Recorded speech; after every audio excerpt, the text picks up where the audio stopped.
Nakakahiya. Oh my God! Ako yung pinagbantay dito sa cashier, tapos unang customer ko yung bet kong army.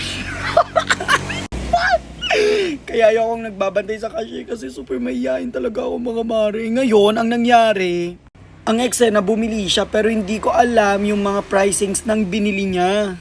Gaya nito, binenta ko sa kanya 20 pesos lang. Hindi ko sure.